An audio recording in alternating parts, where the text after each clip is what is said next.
అందరికీ నమస్కారం. బీసీ రక్షణ చట్టం చంద్రబాబు నాయుడు గారు అధికారంలోకి రావడానికి ఇచ్చిన హామీలలో ప్రధానమైనది బీసీ రక్షణ చట్టం. చంద్రబాబు నాయుడు గారితో పాటు వారి పుత్రరత్నం చిట్టినాయుడు గారు తన పాదయాత్ర చేస్తూ అనేక సందర్భాల్లో అనేక సమావేశాల్లో మేము అధికారంలోకి వస్తే బీసీలకు రక్షణ చట్టం కల్పిస్తామని చెప్పి స్పష్టంగా తెలియజేయడం జరిగింది. తీరా అధికారంలోకి వచ్చిన ఈ 20 నెలల కాలంలో ముఖ్యమంత్రి చంద్రబాబు నాయుడు గారు కానీ, హామీ ఇచ్చిన వారి పుత్రరత్నం కానీ, అదేవిధంగా తెలుగుదేశం పార్టీకి సంబంధించిన నాయకులు కానీ ఎక్కడ బీసీ రక్షణ చట్టానికి సంబంధించి అడుగులు ముందుకు వేయడం కానీ, ఆ అంశాన్ని ప్రస్తావించడం కానీ జరగలేదు. ఈ అంశానికి సంబంధించి బీసీవై పార్టీ గతంలో అనేక సందర్భాల్లో, అనేక సమావేశాల్లో, అనేక వేదికల పైన, అనేక చర్చా కార్యక్రమాల్లో ప్రస్తావించడం జరిగింది. ప్రభుత్వాన్ని డిమాండ్ చేయడం జరిగింది. బీసీలకు రక్షణ చట్టం కల్పించాల్సిన ఆవశ్యకత గురించి స్పష్టంగా తెలియజేయడం జరిగింది.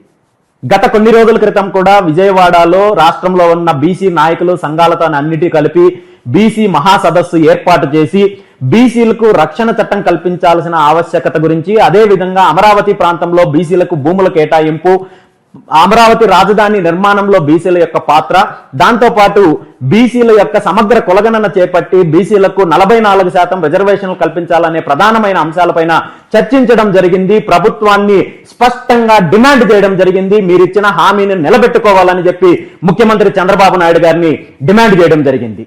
ఈ డిమాండ్లకు, ఈ చర్చా వేదికలకు ఇలాంటి సందర్భాలలో ఏ ఒక్క రకంగానూ ప్రభుత్వం స్పందించడం లేదు. కాబట్టి ఇందులో భాగంగా కార్యాచరణను ప్రకటిస్తూ వచ్చే ఫిబ్రవరి 22వ తేదీన రాజధాని నడిబొడ్డులో బీసీలకు సంబంధించిన సమస్యలపైన లక్షలాది మంది బీసీలతో బీసీ మహాగర్జన పేరుతో బీసీవై పార్టీ ఆధ్వర్యంలో బహిరంగ సభ ఏర్పాటు చేసి అక్కడ నుండి బీసీలకు సంబంధించిన సమస్యలపైన పోరాడడానికి బీసీవై పార్టీ సిద్ధంగా ఉందని చెప్పి ప్రకటించడం జరిగింది.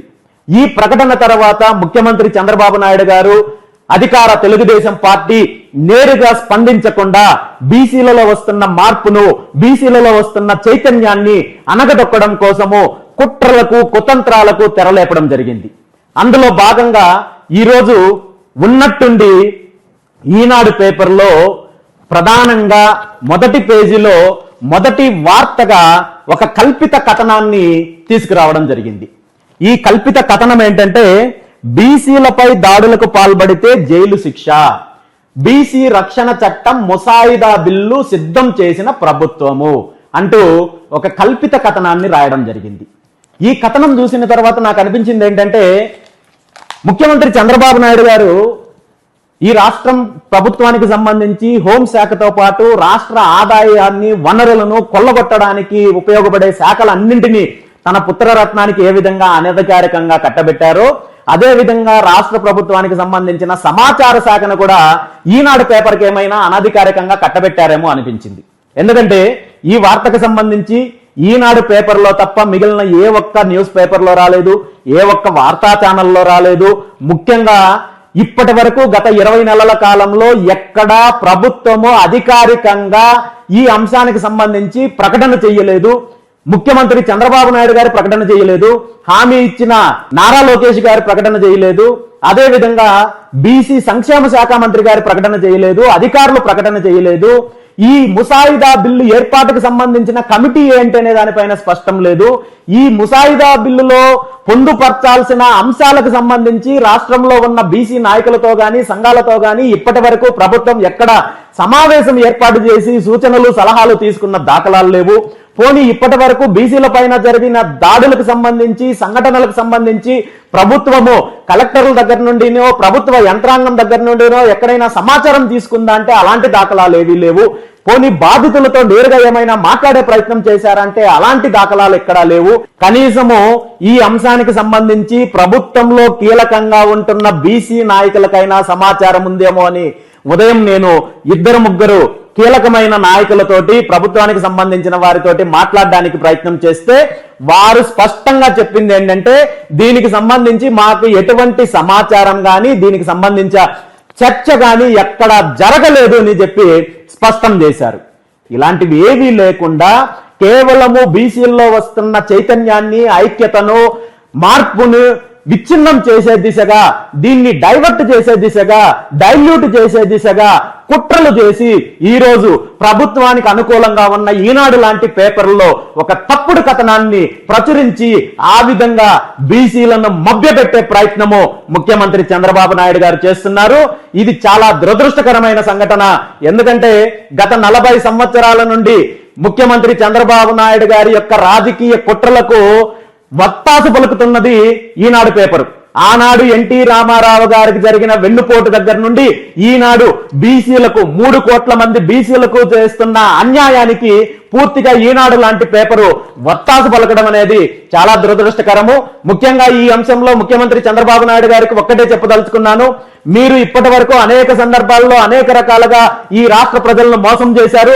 అందులో మీకున్న ట్రాక్ రికార్డు బహుశా రాష్ట్రం కాదు, దేశంలో ఎక్కడ ఏ నాయకుడికి లేదు. 1983లో తెలుగుదేశం పార్టీ అధికారంలోకి వచ్చిన తర్వాత అప్పటి ముఖ్యమంత్రి ఎన్టీ రామారావు గారు ఏర్పాటు చేసిన మురళీధరన్ కమిషన్ ఇచ్చిన నివేదిక ఆధారంగా ఏదైతే బీసీలకు విద్యా ఉద్యోగాలతో పాటు స్థానిక సంస్థల ఎన్నికల్లో 44% రిజర్వేషన్లు కల్పించాలని చెప్పి ఆనాడు నివేదిక ఇస్తే అది కేవలం కంటి తడుపు చర్యగా ఆనాటి ముఖ్యమంత్రి రిజర్వేషన్లు కల్పిస్తున్నామని చెప్పి ఒక జీవో తీసుకొని వచ్చి అందులో న్యాయపరమైన అంశాలను చూపించి చట్టంలో ఉన్న లొసుగులను చూపించి అది వీగిపోయే విధంగా చేసి ఆ రోజు నుండి ఈ రోజు వరకు మళ్ళీ ఆ అంశాన్ని ప్రస్తావించకుండా 22 సంవత్సరాల ముఖ్యమంత్రిగా అధికారంలో ఉన్న చంద్రబాబు నాయుడు గారు ఈ రోజు మళ్ళీ బీసీలకు ఇచ్చిన రక్షణ చట్టం అమలు విషయంలో కూడా ఇలాంటి కుట్రలకే పాల్పడడం అనేది చాలా దురదృష్టకరమైన సంఘటన. మీలాంటి కుట్రలను ఛేదించడానికి, ఇలాంటి కుట్రలను నమ్మడానికి ప్రజలు సిద్ధంగా లేరు, బీసీలు సిద్ధంగా లేరు. ఖచ్చితంగా రాబోయే రోజుల్లో బీసీలకు సంబంధించిన అన్ని అంశాలపైన, ముఖ్యంగా బీసీలకు రక్షణ చట్టం కల్పించే అంశంలో కావచ్చు, అదేవిధంగా రాజధాని ప్రాంతంలో బీసీలకు 1000 ఎకరాలు కేటాయించి వారి భవిష్యత్తు అవసరాల కోసము ఇది భూములు కేటాయింపాలనే అంశంపై కావచ్చు, అదేవిధంగా సమగ్ర కులగణన చేపట్టి బీసీలకు 44% రిజర్వేషన్లు కల్పించేంత వరకు కూడా బీసీవై పార్టీ పూర్తి స్థాయిలో పోరాటం చేస్తుంది. మరీ ముఖ్యంగా వచ్చే ఫిబ్రవరి 22వ తేదీన జరిగే బీసీ మహాగర్జన సమావేశంలో ఇప్పటి వరకు ఆంధ్రప్రదేశ్ రాష్ట్రం ఏర్పడినప్పటి నుండి ఈ రోజు వరకు ఏర్పడిన ప్రభుత్వాలు, పార్టీలు ఏ విధంగా బీసీలను వంచాయి, ఏ విధంగా బీసీలు మోసపోయారు, ఏ విధంగా బీసీలకు జరిగిన అన్యాయం ఉందో వీటన్నింటినీ కూడా ప్రజల్లో చైతన్యం తీసుకొని వచ్చి, బీసీల్లో చైతన్యం తీసుకొని వచ్చి రాబోయే రోజుల్లో బీసీలన్నింటినీ కూడా, బీసీలందరినీ కూడా ఏకతాటిపైకి తీసుకొని వచ్చి మీ కుట్రలను భగ్నం చేసి రాష్ట్రంలో ఒక మార్పు దిశగా బీసీవై పార్టీ పోరాటం చేస్తుంది. ఇప్పటికైనా ఇలాంటి కుట్రలు మానుకొని మీరు చిత్తశుద్ధితో బీసీలకు రక్షణ చట్టం కల్పించడానికి బాధ్యత తీసుకొని వెంటనే దీనిపైన చర్యలు తీసుకోవాలా తప్ప మీకు కావాల్సిన పేపర్లలో తప్పుడు స్టేట్మెంట్లు ఇప్పిస్తూ, తప్పుడు కథనాలు ఇప్పిస్తూ మభ్యపెట్టి మళ్ళీ బీసీలను మోసం చెయ్యాలని చూస్తే మీరు చరిత్రహీనులు అవుతారని చెప్పి ఈ సందర్భంగా ముఖ్యమంత్రి చంద్రబాబు నాయుడు గారిని హెచ్చరిస్తూ సెలవు తీసుకుంటున్నాను. Thank you.